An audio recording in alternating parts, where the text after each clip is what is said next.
test, test, test, test. Oh, good, good.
Glad to have you on our side.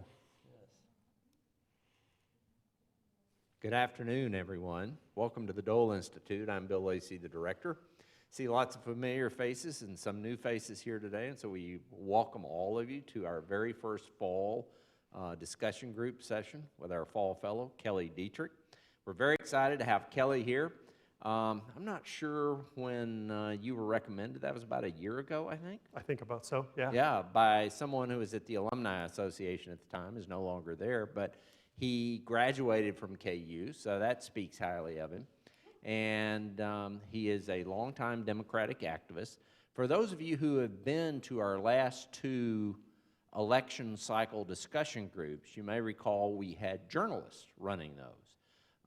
But Kelly is someone who actually is, did you say, a visiting lecturer at DePaul University, and he frequently at those lectures has a Republican and a Democrat, so he's going to do that for a number of the sessions here this fall. And so he was an ideal choice for us because he knows campaigns inside out, and as a matter of fact, he created and runs the National Democratic Training Committee, and they actually train people. You train candidates and staff. Activists and staff and yes, anyone.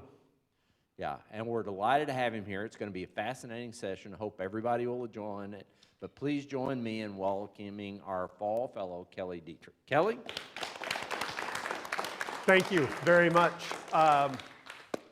So a couple of things before we get started. I am pretty informal, so I walk around, and I don't know about you all, but I get pretty restless if someone just talks at me for an hour or so, so I'm going to try to make this as interactive as possible. If you guys have questions, just raise your hands, and we'll kind of have a free-flowing discussion. I wanted to start off today, tell you a little bit about what we've got planned for the future for the next 6 weeks or so, tell you a little bit about myself and why you should trust or believe anything I may or may not say up here, and then talk about campaign message, which is the topic for today, and is, in the age of Trump, is all politics still local, right? What is a campaign message? How do you use it? How do you build one? More importantly, how do you convey it? And I always it's been my experience anyways, that politics and campaigns, it's something that everyone thinks they know how to do, right? Knock a few doors, kiss a few babies. There's an actual, somewhat of science, a whole lot of art behind it. And to delve into why do politicians and campaigns make the choices they make? Because if they're a good one, there should be a reason for it. They don't all have reasons for it, but for the good ones, they should. So, excuse me. For the next 6 weeks, we're going to break down the different parts of the campaign. Next week, I'm super excited. We're going to be talking about big data and how it affects campaigns. And some people are going, well, I think I know what big data means, but what is it? Big data is all of the personal details available to you for campaigns to use to convince you to vote for them, right? That seems simple enough, and I thought even I understood that until as I got my organization up and running, I did a little bit of research into this, and I asked for some consumer data on some donor targets and myself that I was looking at. And I opened up a spreadsheet that I had paid for, and suddenly my address, my mortgage, my credit score, a couple of the magazine subscriptions, I was, holy cow, right? Kind of scary, kind of cool, kind of scary. How does that affect campaigns? How are we using that to be more effective at turning people out to vote? We have two gentlemen joining us. One is a former former executive director of the Kansas Democratic Party. His name is Jason Perkey. He has gone on to be ED in South Carolina, Minnesota, and elsewhere. Fantastic guy. As well as Clarity Campaigns is going to be coming over, and they are one of the vendors who provides this information and helps candidates at every level customize those lists. Helps candidates figure out who to talk to, where they are, how to find them, what's your phone number, why are we texting you, right? By the way, who in here has been getting text messages this cycle? Yeah, me too. Who in here signed up for text messages? Yeah, that's what I thought, me too. Awesome. After that, we're going to talk about small money, the small money revolution. We have Mothership Strategies coming in. They are the largest Democratic fundraising firm in the country. Anyone in here get an email occasionally for, give $3 now? Yeah, you can take it up with them when they're here. There's a reason for that as well. It's incredibly effective while somewhat annoying, but also, spreading the base of Democratic donors does a lot to small d democratize our process. The next week, we're going to do polling and data. We're also going to talk about the future of state and local parties, because part of what I hope you realize through these talks is that we're in a very candidate-centric era. And what I mean by that is parties don't have a lot of power, right? These aren't the old days. I currently live in Chicago. Everybody thinks of the Chicago machine. There is no Chicago machine. Why? There's no more patronage. There's no more jobs to give, right? There's no power that parties have. So if they can't be kingmaker, if they can't give out jobs, what is their role? How do they help or hurt their party's chances? The Kansas Democratic Party is going to be here. Ken Martin, who is the chair of the Minnesota Party, Democratic Party, and also a KU alum, is going to come in. We are reaching out and inviting the Kansas Republican Party, as well as others, so that we can have a discussion about what is the future of the party in our politics. Should there be a future of the party in our politics? And then the very last week is going to be a lot of fun. It's going to be just pure speculation and prognostication for what's going to happen on November 6th, right? 55 days from now. 55. I am assuming that because all of you have chosen to come here at 4 o'clock in the afternoon on a beautiful Wednesday, you are political geeks like me, right? Just humor me and nod. Awesome. We're going to spend that week talking about what we think is going to happen, but more importantly, why, right? Are Democrats going to take back the House? Okay, why? How much? Where? What's going to happen in the Senate? If you had talked to anyone about the United States Senate a year ago, unless they were crazy, they would have said Democrats are going to lose seats. It's going to be, 4 to 5, maybe 6 seats lost. I saw an article in the Washington Post yesterday that Democrats may actually have a chance at picking up seats. That's crazy, right? Why? What's behind that? We don't have to answer that right now. I know the answer that came to everybody's mind. So that's the last week. Marlon Marshall, who is a Kansas alum, he's on the board here, a friend of mine, really good guy, has also a lot of presidential experience, is going to come in along with a few other guests. So we'll keep that updated, exciting on every one of those. Again, we're going to keep it kind of freewheeling, right? We don't want it just to be a boring, here's a bunch of people talking at you kind of thing. So that's what's to expect. You guys have any questions about that before I move on? Polling, yeah. Which one is that? That is going to be week 5. And don't ask me the date on which week 5 is, because I don't know. I'll have to do some adding in my head, and it won't be good for anyone. Who do you have to present now? We've asked a couple of pollsters out. I don't have names 100% confirmed, so I don't want to say just yet, but they will be national pollsters who are working on U.S. House races across the country. So part of the focus of this today and throughout this is all too often when we think of campaigns, we think of the presidential race, right? I think that people also think of big, fancy affairs. If I talk about fundraising events, sometimes people have ideas of, swanky events with tuxes and bow ties. No, that's not reality. That's TV, that's West Wing. That's not how it really happens, okay? Do I have any West Wing fans in here? Awesome, okay. You guys may remember in the West Wing that one of the, Sam Seaborn runs for Congress, and his campaign headquarters is an old mattress store, and the walls are the mattresses. That's reality, okay? You don't spend money because it's too precious on a campaign. You don't have enough of it, right? Anywhere you can save money, anywhere you can make do to put more money into persuasion. And persuasion is simply talking to the voters you need to talk to convince them to vote for you. That's what you want to do, right? So let me segue a little bit into, well, before I get to me, let me ask some more questions of you. How many of you all are affiliated with the university, student or faculty here? Cool. And how many are from the community? Awesome. Very cool. How many have been to these things before? Fantastic. Afterward, please tell me what I'm doing right and wrong, okay? How to do this better. Thank you for your time. Let's ask a couple of more questions. How many of you have worked on or volunteered on a campaign? Okay. How many have given or donated money to a campaign? Awesome. How many have run for office? Good for you. Awesome. Now, you don't have to answer the next question, but I am just always curious about this. How many of you would lean to the right or conservative side of politics? And how many would lean to the left? Okay, I kind of know my crowd. We're gonna, no, look, that doesn't make what, yeah, okay, yeah. How many are in the middle? Fair.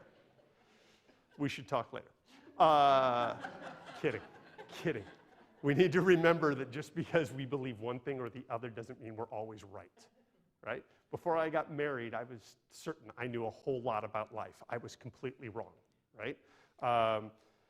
And that's a good thing.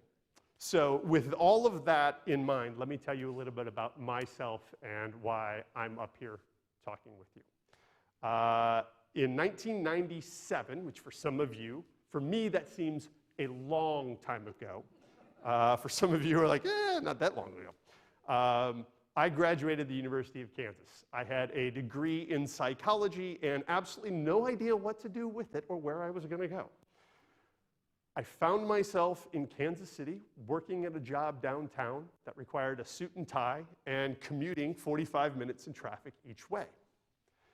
This was not how I envisioned post-college career or life, and knew that I needed to make a change, and took a step back to look at what was important for me.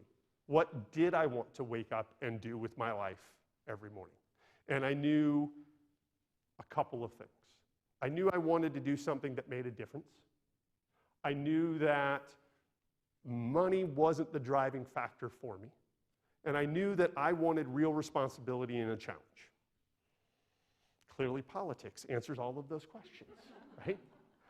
I started off volunteering for a political campaign for the first time. And I was politically aware in college, but not politically active. I was not a member of the KU Democrats. I was not active in student government. Anyone here from Johnson County? All right, awesome. So I tried to volunteer. Micheline Berger is going to kill me when she hears me tell this story. I tried to volunteer for the Democratic Party. And I called and I couldn't get an answer on the phone. Now, for those of you younger, this was when you had to use a landline and there was these things called answering machines, and it was a box that would actually record your message. And you'd come back and there'd be a little blinking light. Anyway, there was no answering machine on. So I could not find the Johnson County Democratic Party. So I called the Jackson County Democratic Party in Missouri. Lovely person answered, referred me over to Micheline, who got me right away connected and involved, and also discovered they had a broken answering machine that was quickly replaced, so that this never happened again. But I was the first volunteer for a man who was running for Congress named Dennis Moore. Dennis went on to win that race in 1998, defeated a Republican incumbent, and become the first Democrat in the 3rd District since the very first Woodrow Wilson administration. I volunteered as a finance assistant on that race for about 3 months before they offered me a job for way less money, no benefits, and no guarantee of employment after the first Tuesday after the first Monday in November. I jumped. What a deal. My parents loved this. I'm from St. Louis. I grew up in St. Louis. I have a lot of extended family in Kansas City. So, thus my career in politics was born. I loved every minute of it. And the reason I loved it is because campaigns are an entirely different beast. Campaigns have a very, you're going to hear me say this over and over. You'll probably be like by week 4 if you come to these things, you're like, Kelly, I get it, right? The campaigns have 3 things. They have limited time, they have limited money, and they have limited people. And how they use each of those three things directly affects their chances of success, right? 55 days, I guarantee you, right now on every good campaign, there is a sign up somewhere, maybe even hand scrawled on paper, that says 55 days till election, right? In the finance director's office, there better be a sign that says 55 days and an amount of money they've raised and how much they need to go, right?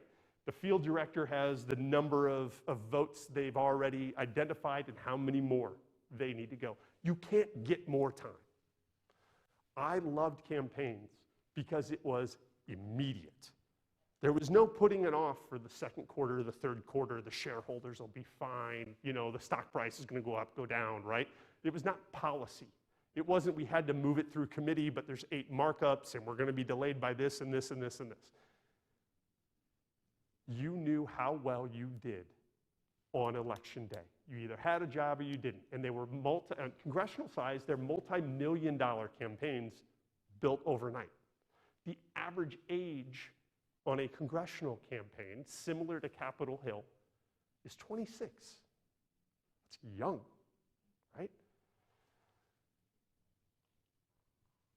That type of work environment, there's no 9 to 5. You come in and you do what you need to do, right? There's no days off after Labor Day, right? I fell in love with that and knew that that was my calling. We won. There is no greater feeling in the world, in my personal opinion, well, until I had my first kid. Up until that point, and honey, if you're watching this, when we got married, besides those two things, one of the best feelings in the world is winning an election. And if you've worked on them, you've been a part of them. If you have work on them and you spend every day in and out, weekends, and it's validated with a win, you are hooked. You want to do this forever. Now, the flip side of that is when you lose. It is not fun, right? And then you really do get to find out what type of person you are. Do you say, to heck with this, I'm leaving, I can't do it again, or do you pick yourself up, come back for more, and say, what did I do wrong? How can I do better? Let's go at this again, right? So Dennis Moore got me started. I went on, I was out in DC working for him. I was his finance director at the time, which meant I needed to raise the money. Dennis's race at that point was one of the top 10 in the country. It was always targeted by the Republicans and the Democrats. I was on the Hill. I lived about 3 blocks from the Capitol. I was in my apartment on September 11th, 2001, which the anniversary just came. A surreal experience that I never want to relive again. And shortly thereafter, I received a call to come back to Missouri and be the finance director for Senator Gene Carnahan. Gene Carnahan was Governor Mel Carnahan's wife. The governor was tragically killed in a plane crash a few weeks before the election in 2000. Despite that, he went on to defeat John Ashcroft, and his widow, Senator Gene Carnahan, was nominated and appointed, that's the word I'm looking for, to serve in his place. Being on a Senate campaign is drastically different than a congressional campaign. It's much, much bigger, right? On a congressional campaign, you know everyone. Yes, it's big. It's big enough to be sexy. It's big enough to be TV ads and national coverage, and people are interested.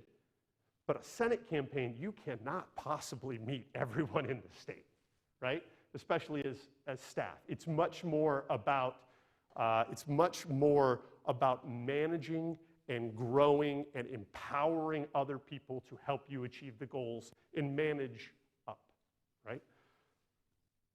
What we're going to talk about and focus are the local races here.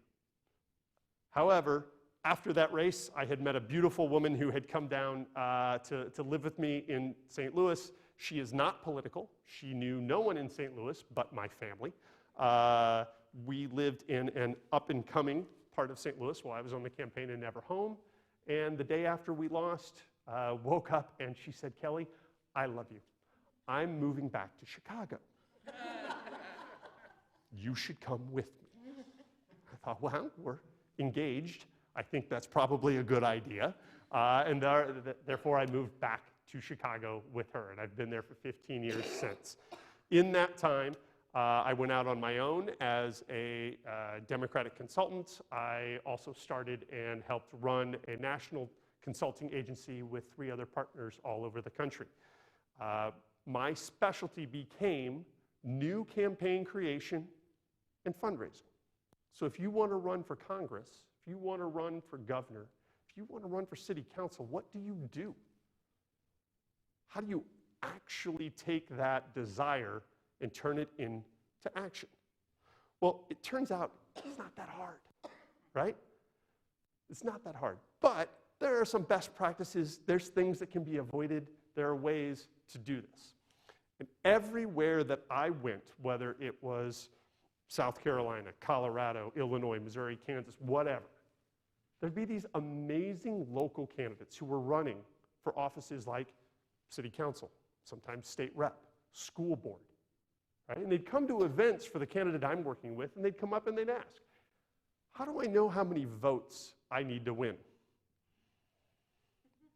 What do you mean? You don't know how many votes you need to win? How do you run a campaign if you don't know what you're working towards, right? How do I host an event? How do I raise money? How do I craft a message?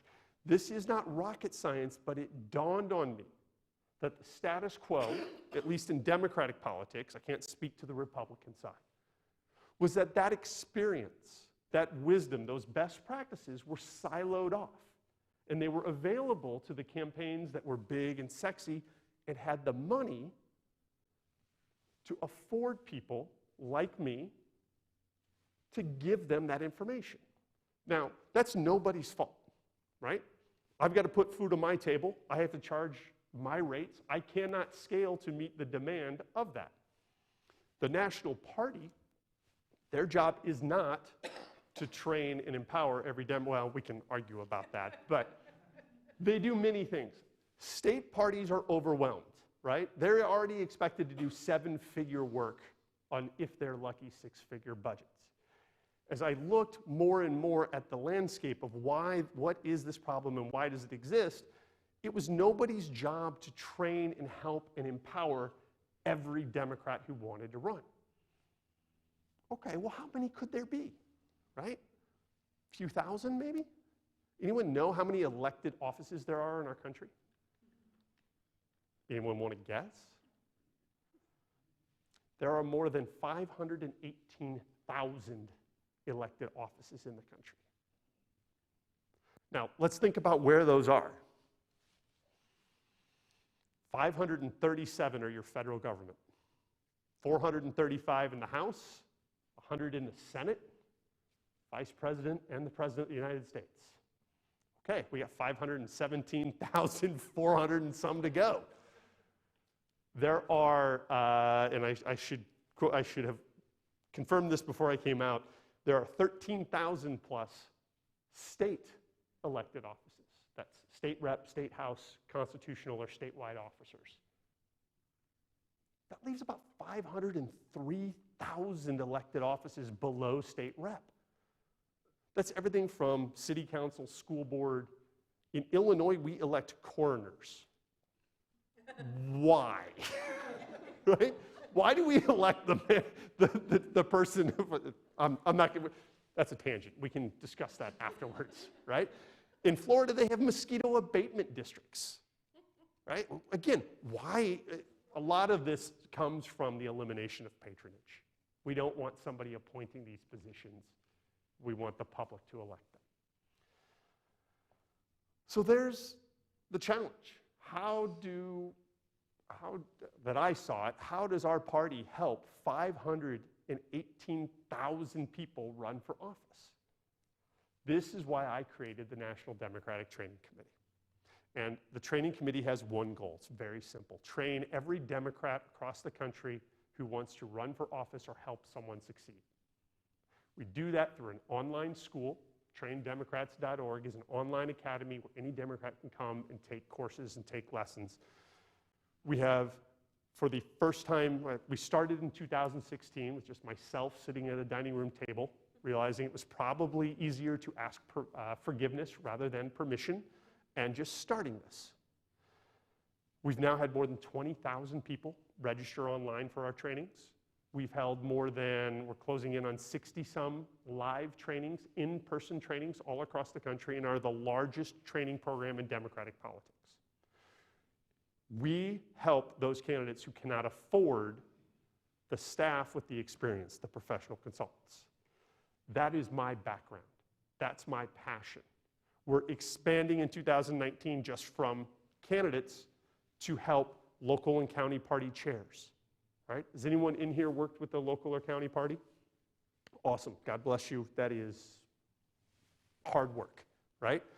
County party chairs are often volunteers who have been elected to this position who may or may not have a background or experience in any type of organization. How can we provide free resources to them so that it's not just talking to voters when it's time to get out to vote, right? We're going to be building a staff training program. And I know I'm spending a lot of time here talking about me, so I'm going to speed this along because I'm not that interesting. We're going to build a staff training program so that we can empower young people to get involved in democratic politics with an emphasis on women, minorities, people of color, individuals who are not always well represented within our democratic environment, right? So that is my background. That is my passion. That's what, when I'm not here talking to you all, I am doing. We're based in Chicago, Illinois. There are 10 of us full-time. We have 10 plus interns. We work with all 50 state parties. We are cooperative, not competitive, right? I don't care if there are 45 other organizations doing training. I want more organizations doing training. We work with many organizations like Run for Something, Emily's List, Emerge, all of the big guns, even the little ones, to help them scale their efforts, because that's what we believe needs to be done. This can't just be one-to-one, it needs to be one-to-many, so that anyone who wants to step up and make a change or make a difference can do so. Okay, that's a lot of my background. Where does your money come from? Great question. Where does our money come from? So we are a federal PAC. We have a very successful low-dollar email fundraising base. We have more than 78,000 individual donors from around the country. The average contribution is less than $11. We'll go into a lot of that in week 3, the small money revolution, but we did that intentionally so that we were not beholden to anyone, right?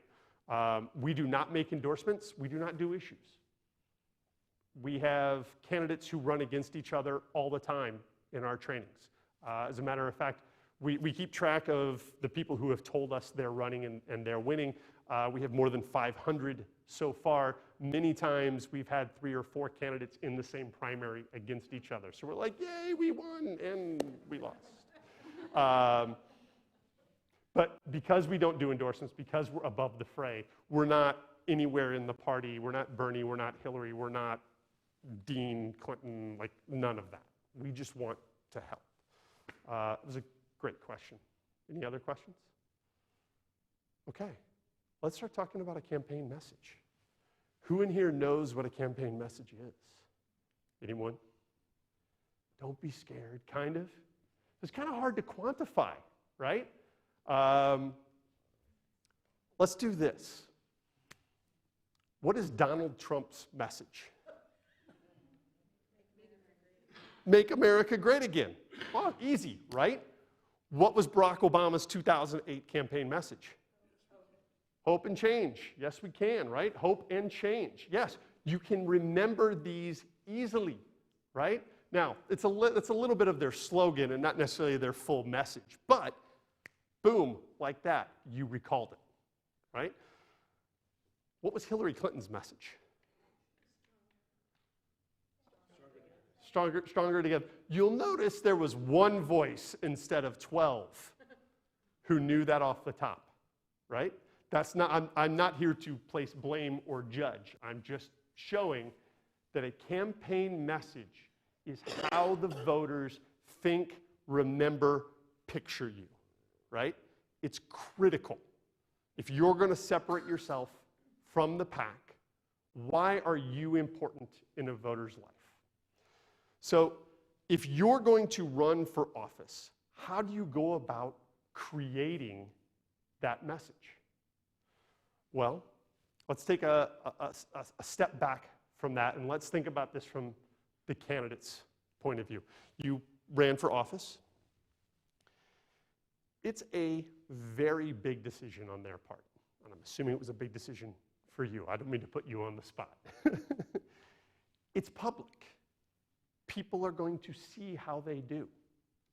Their friends, their family, right? It's going to be in the newspaper. Even if it's a small race for school board, people are going to be watching. Now with Facebook, Twitter, social media, even more people know, right? So this is a very personal thing for the candidates. It's also really stressful, right?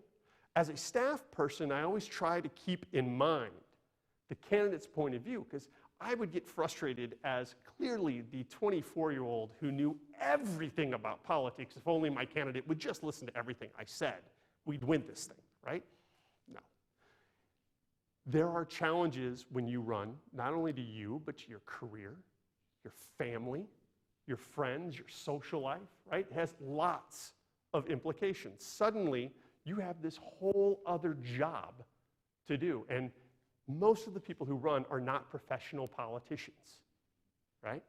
So when candidates sit down and they think about crafting a message, they often think of themselves. What do I want to hear? What do I care about? What's important to me? That's not always the best way to go about this. Who is an election about?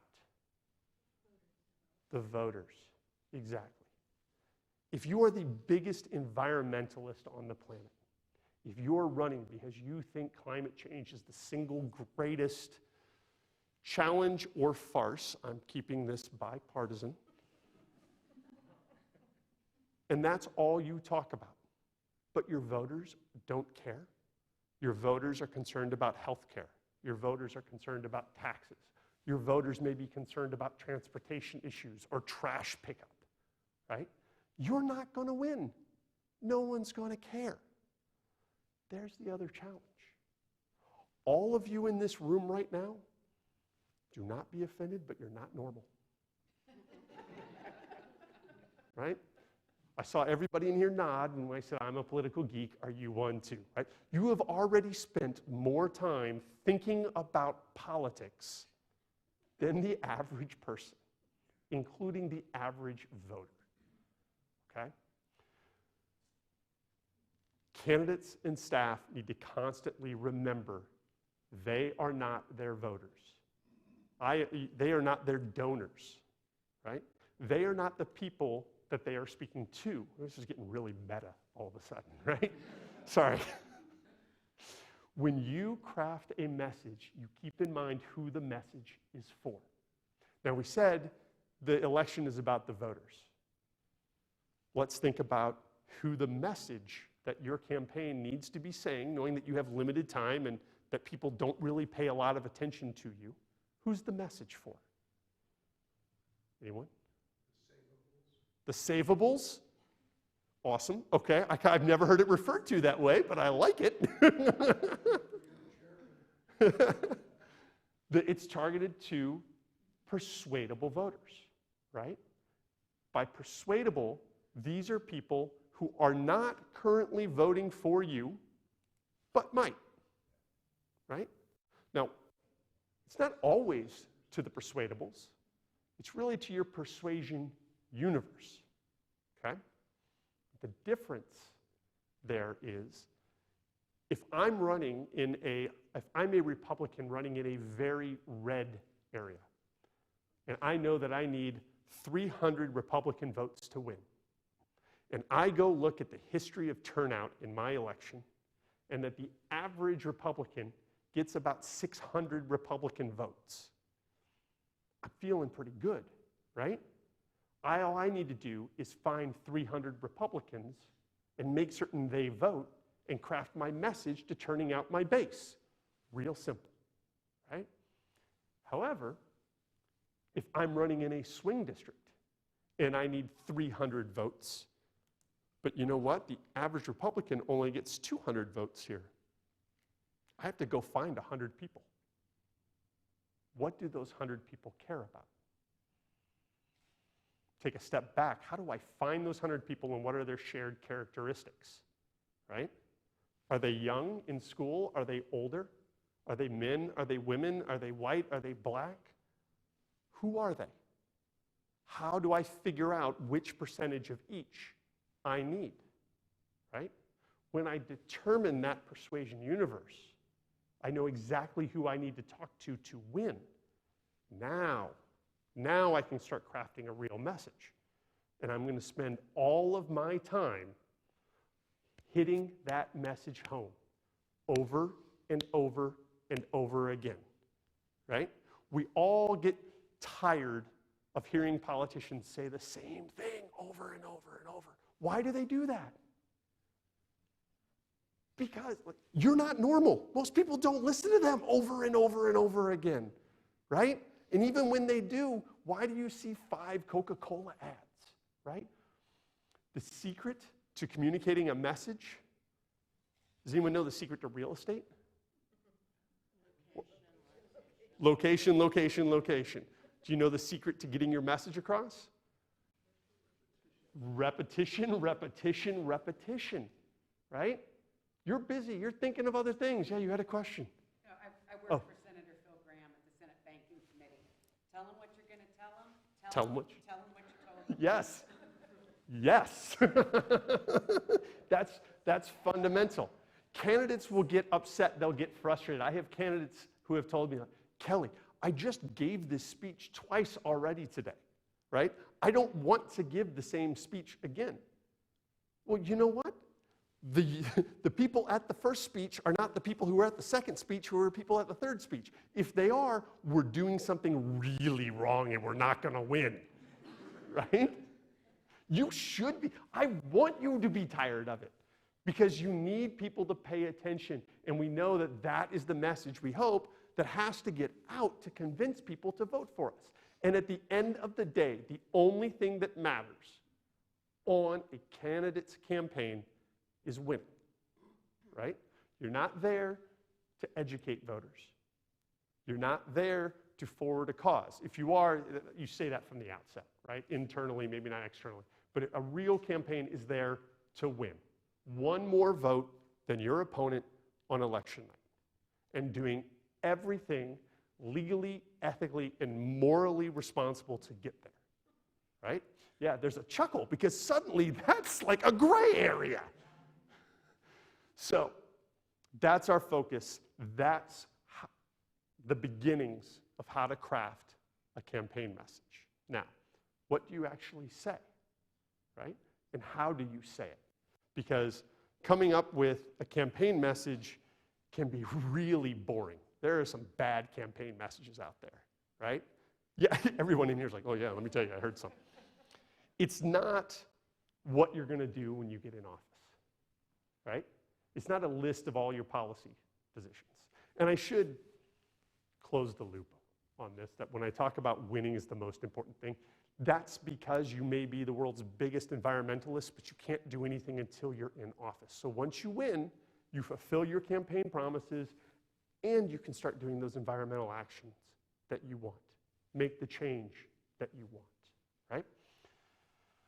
So let's go back to crafting this message. We figure out who we're talking to. Now we got to figure out what to say to them.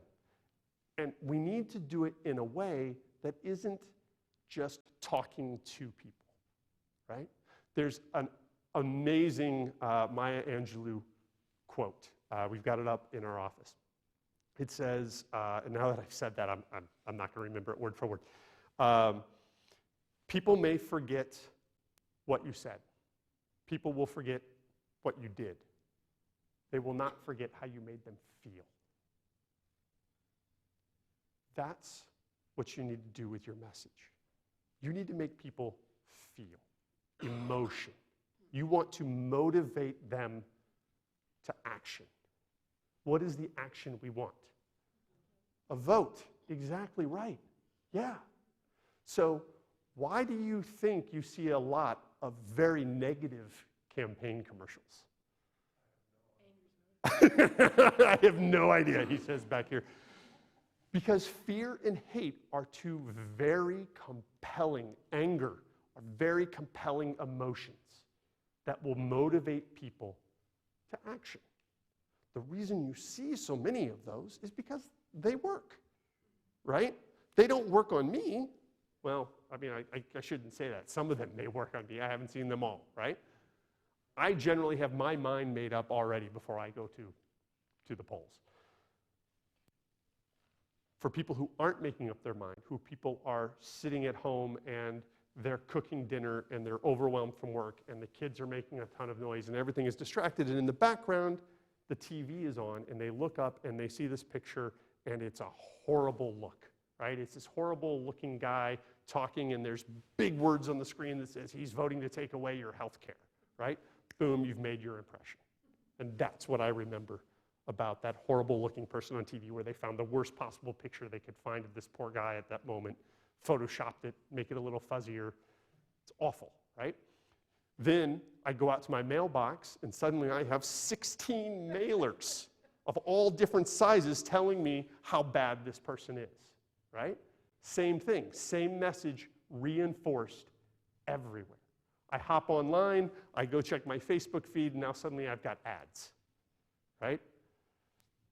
You may even pick up your phone and find you have texts now with the same thing on it, right? That consistency of message is critical, and the way you tell it is just as critical.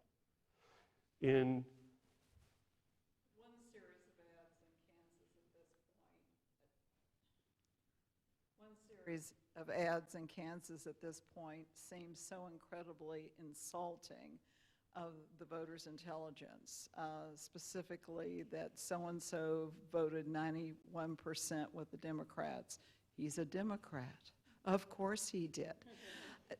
I mean, to me, it's if I had any thoughts, I mean, I happen to be a registered Republican, but I don't like to be insulted. And that was enough to make me make a decision.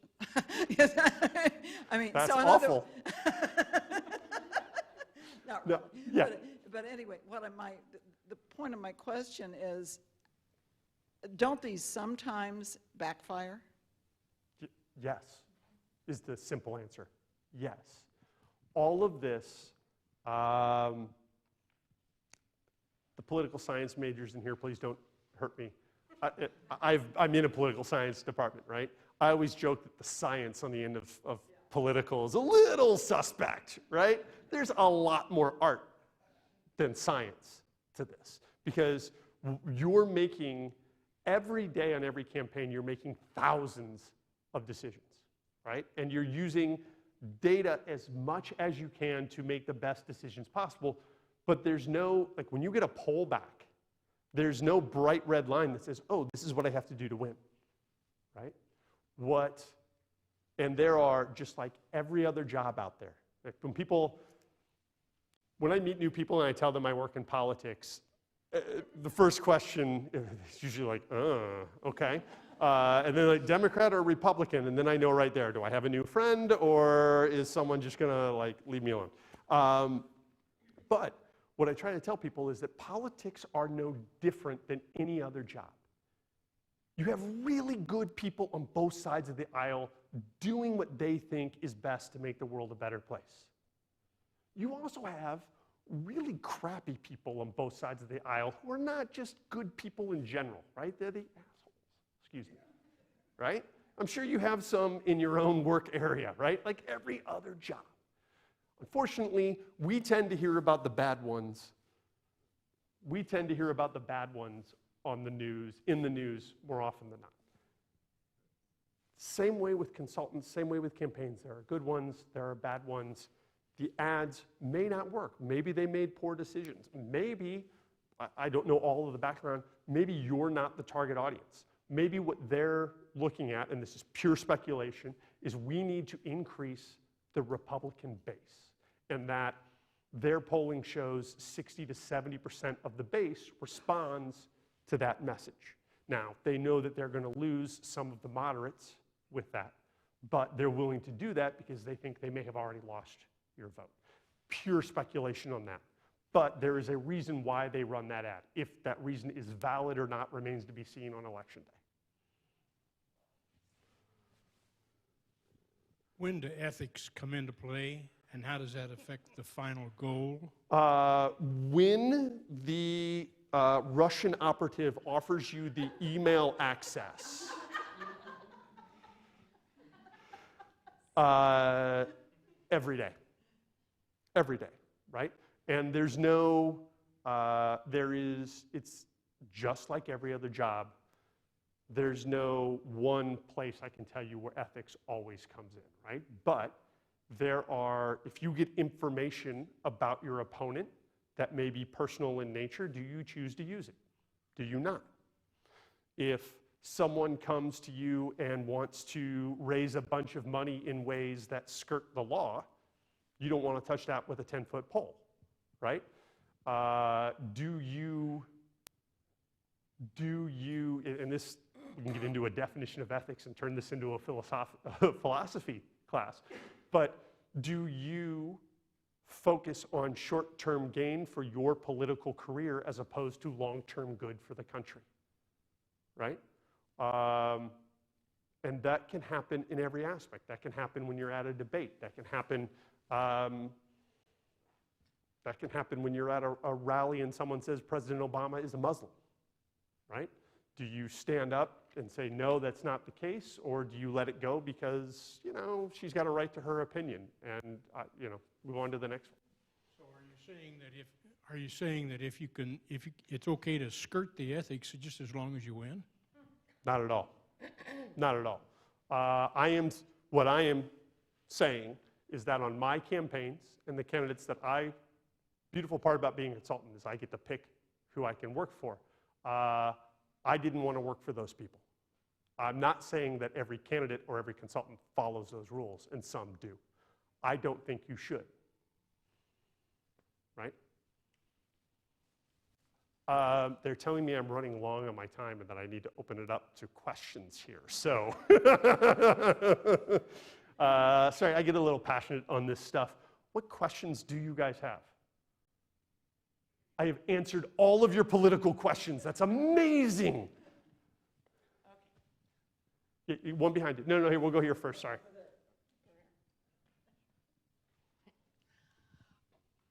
Okay, so I'm looking at a couple of different state house races. And so we've got candidates who would be what would be considered pro-choice versus candidates who would be considered pro-life.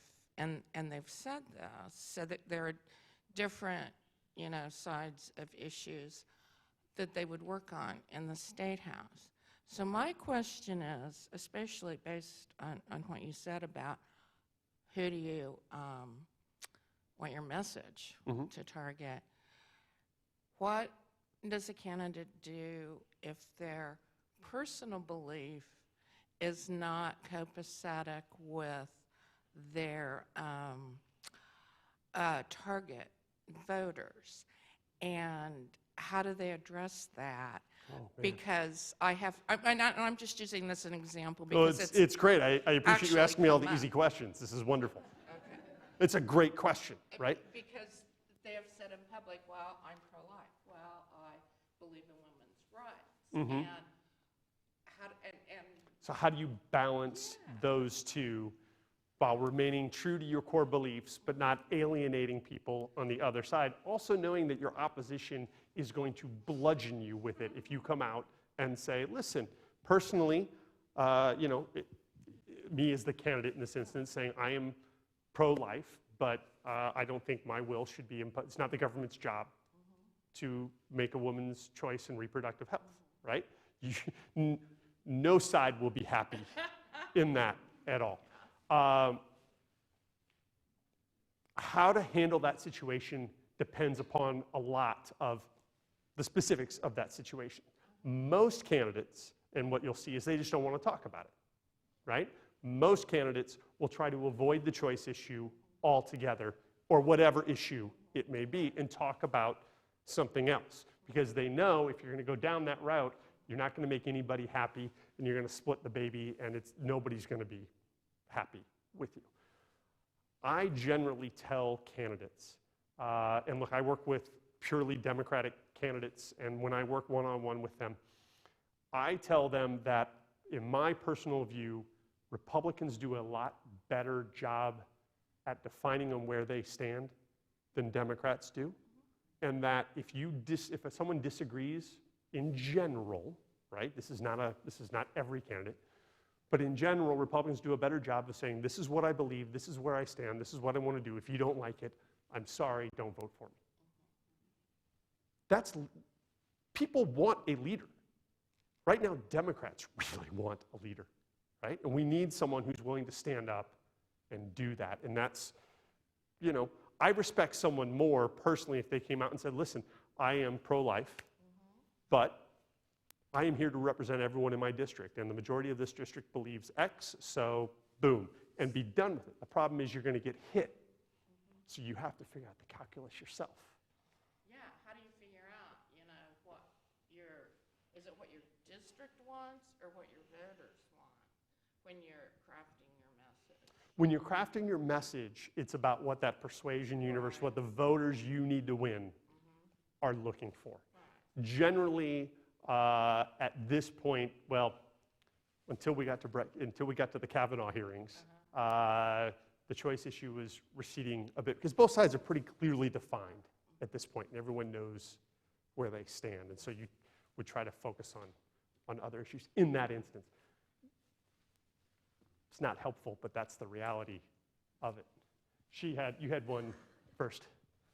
The one on the flyer is all politics to local. We didn't get there yet. Okay. So the point of all of this was right now Trump and the presidency is all consuming. And I was going to list off all the things that happened today since I got here, but I didn't have enough paper or enough time to write it down. And the focus of this in the 20-second synopsis of this is that your message cannot be about Trump and the national environment when you run at the local level. If you are, then I was going to put a big asterisk on this. If you're a Democrat running for office, everybody knows where you are on Trump, right? You are not going to be the voice that puts them over the edge and suddenly everyone's going to vote for you on that issue. What you need to be talking about is something that matters to your community. You need to be talking about things that matter to the voters. That can be something as sexy as trash pickup. That can be something as sexy as transportation, right? In Atlanta, in Houston, they have horrible congestion and traffic problems. The races there, the local races, the city races are all about how to fix those problems, right? Danica Rome, who is the first transgender woman who won transgender delegate to win in Virginia, her campaign was not about any social issue. It wasn't about Trump. It was about fixing, I think it's like Highway 28.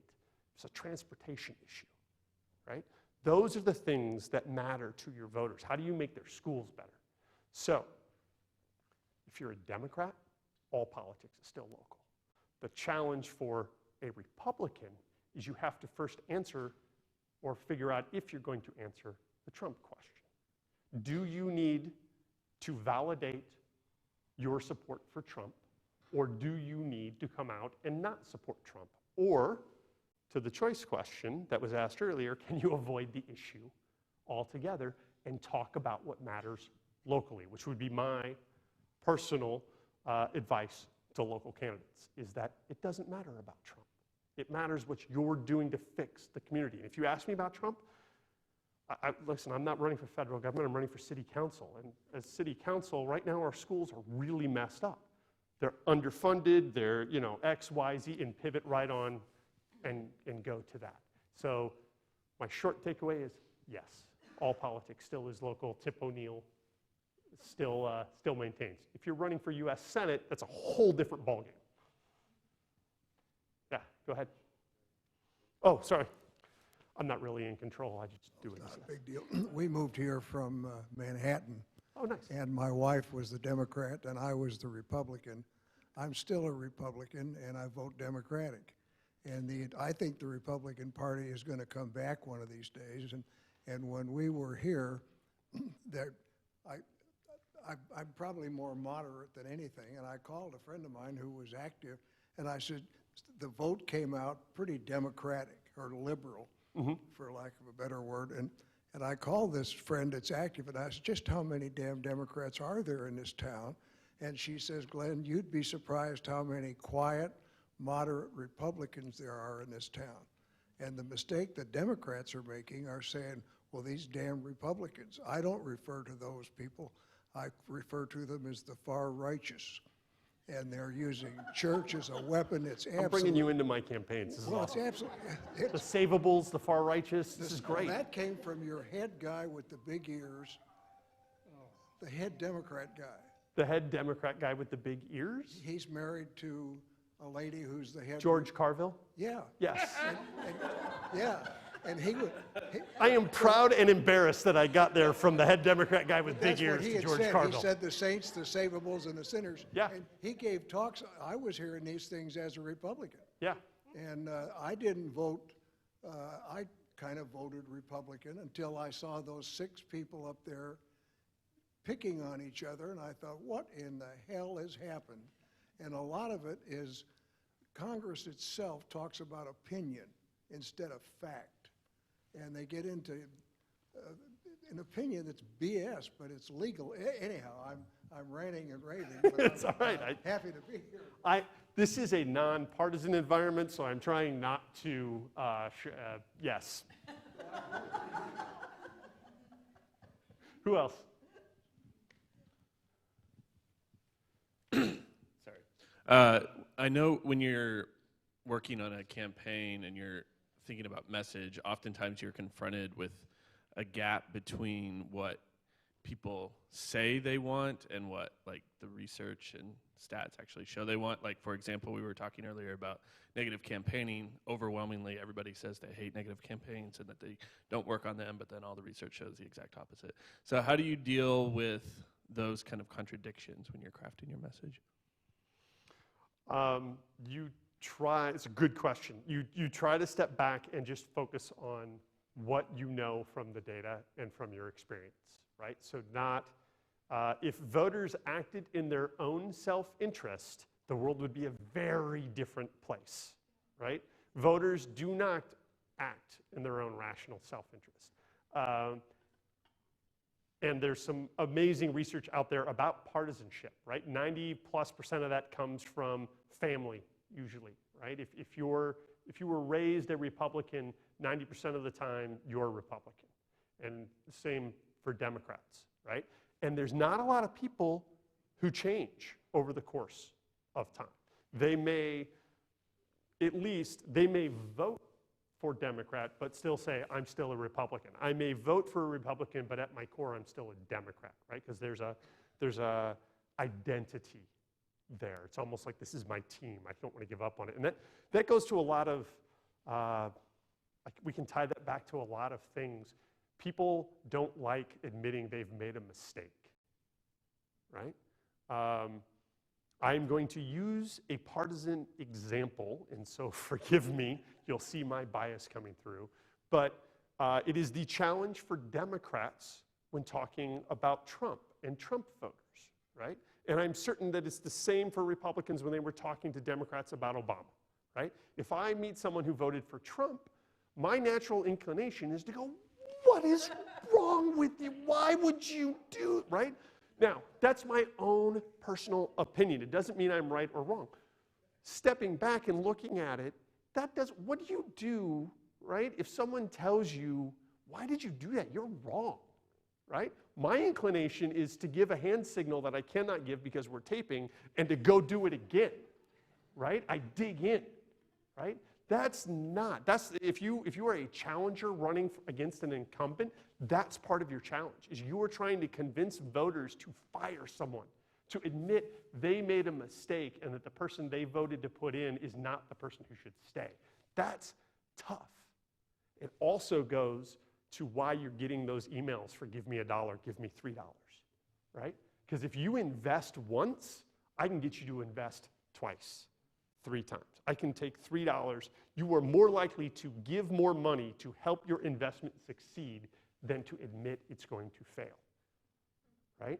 And so if I can lower that first barrier of entry, there's a joke to be made there about the first one is free, right? If I can get you in the door, you're going to do all kinds of things to help make certain your choice was validated and correct.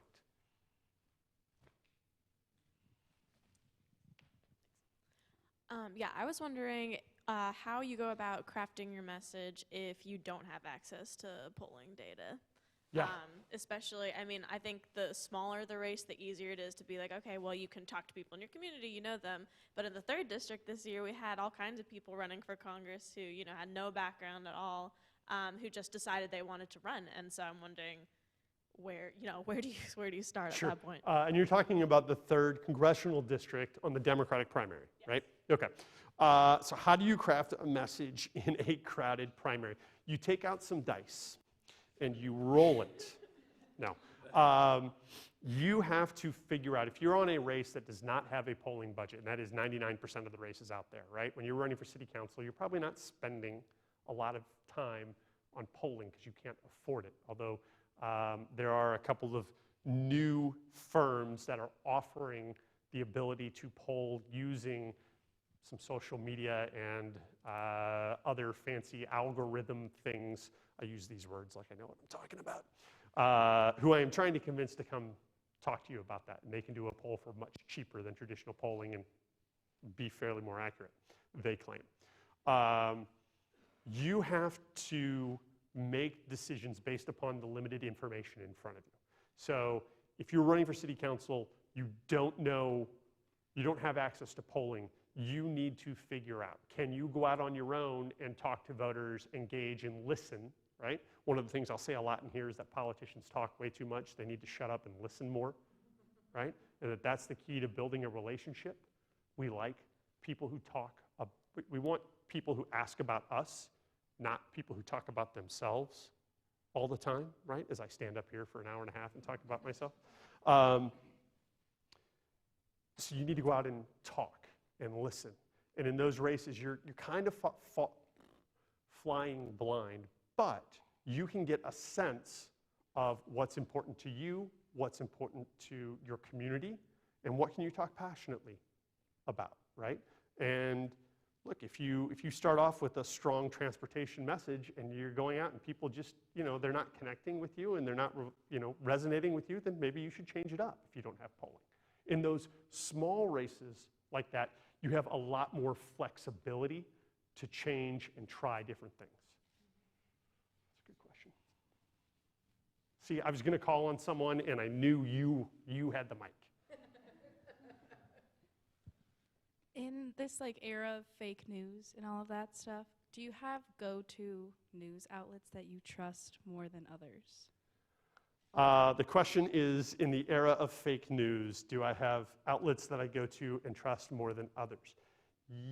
Yes, and I am going to challenge the era of fake news.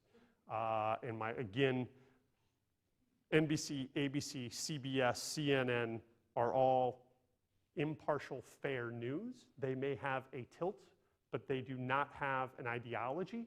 They do not have an end goal in mind. There are websites out there that will tell you the leanings of different things. I'm trying to keep my nonpartisan hat on and say that sorry, I thought I heard Bill yelling from back there. I trust the news sources who are paid to report real news and not an agenda. And I have some sources for news that I recognize lean left. I have some that I recognize lean right that I will read because I do want perspective, but I recognize that those are opinions and that those report for a specific reason for that way, right? But I don't think CNN is a liberal mouthpiece. I don't think that NBC, CBS, or ABC is a liberal or fake news mouthpiece. You can infer the rest by the omission of other networks. NPR, I trust NPR, and the websites out there will show that it has a lean, but it is fair and balanced. So I trust it. I know that some people don't. I disagree with them, but that's their personal decision. But yeah, my 5-year-old daughter can already listens to NPR with me, so. Does that go for PBS too, as far as television, just the news shows? Yeah. So for a campaign to succeed, right, much like a boat floating, 1,000 things all need to go right. What are some of the common icebergs or things that cause campaigns to fail? Great question. What are some of the common icebergs? You know, to go back, I just focused on networks.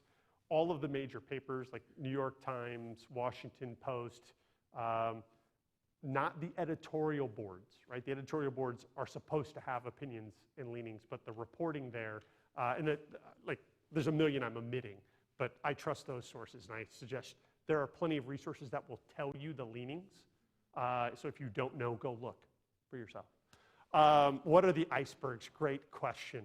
All right, so one of the first things, you guys, have you heard of opposition research, campaign research, right? Anyone in here watch Scandal, the TV show, right? Okay, that's not reality. Opposition research sounds like this really cool, I'm gonna go find out all the cool things on my opponent, right? And they're probably having an affair and that they've got some secret mafia connection and I need to, no. Research on a campaign means knowing anything and everything you can know that is publicly available about your opponent.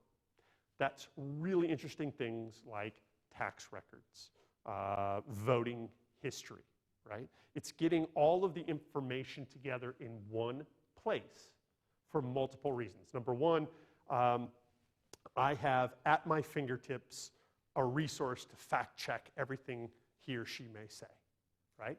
So if she comes out and says, I have never voted for a tax increase in my life, I've already done the research. I can say, no, roll call 321, April 4th, 2007, she voted yes to raise the taxes on X, right? One of the icebergs is not doing that research and not having it ready. On the flip side of that is that you should do your own self-research. And you need to be honest about that, right? So that campaign staff isn't woken up to articles about your candidate's DUI that happened 2 years ago that she didn't tell you about, right? Or that he's behind on his child support and is being threatened with garnishment, right? You need to know these things. You need to do the research. If you can find them, your opponent can find them. This fascinating to think about. Well, here, let's do this. And keep your hands up. Who in here has a Facebook account? Just raise your hands. Keep them up. Who had a Facebook account when they were 30? Keep your hands up. Sorry. All right, put the hands back up if you had a Facebook account. If you had a Facebook account before you were the age of 30, keep your hands up. All right, if you had a Facebook account before you were the age of 20, keep your hands up. All right. So I was 30-something, right? Think about it this way. Over the next coming decade, next few years, I wouldn't be surprised. At some point in time, something's going to come out and say, what's your name? Olivia. Olivia is running for Congress, and her opponent's going to release a picture of her doing something very stupid in college on Facebook that she shared with all of her friends, right? Now, by very stupid, I mean, oh my gosh, she did a cake stand. Oh my gosh, she did something, right? Sorry to pick on you. Everyone who had a Facebook account in college is going to be like, well, at least they didn't find mine, no big deal, right? Those of us who did not have a Facebook in college. My parents' generation, others, are going to be like, why are you doing that? Why would you let someone take a picture of you doing that? Why would you share that if you took a picture of you doing that, right? That'll change over generations. And the norm, my daughter is 5 years old. I'm fascinated about what the world's going to be like when she gets there. Will she even have a driver's license, or will cars just drive themselves? I'm 100% convinced my grandkids are going to come to me someday and say, Grandpa, why in the world would you get into a tube with two big jets on the side that only went straight ahead in the air and couldn't stop or turn around, right?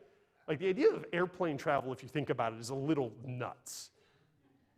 But it's generational change, and we're going to face that, and some already have. There's a commentator for The Hill, which is a publication in DC. One of the hosts of Hill TV is a woman named Crystal Ball. She ran for Congress in Virginia, and it came out during her campaign, these, I don't even want to call them racy photos, because they're not that. They're photos of her at a party having fun with some friends that looked, you know, a little, not risque. I mean, it was no big deal. We've all had them, right? But they came out because she's a woman running, and this should disqualify her. I was impressed with how she handled it, because she turned around and said, who cares? I'm out with my friends doing my thing, right? How dare you try to shame me? Now, she lost. I think that had more to do with the district than that issue. But that's going to happen a lot more. Side note, if you're on Facebook, if you're young, thinking about doing anything in politics in your career, lock your settings down now, only friends, not public. I hate to tell you, but with all of the placement of yearbooks on Ancestry, Oh, yeah. it's all out there now.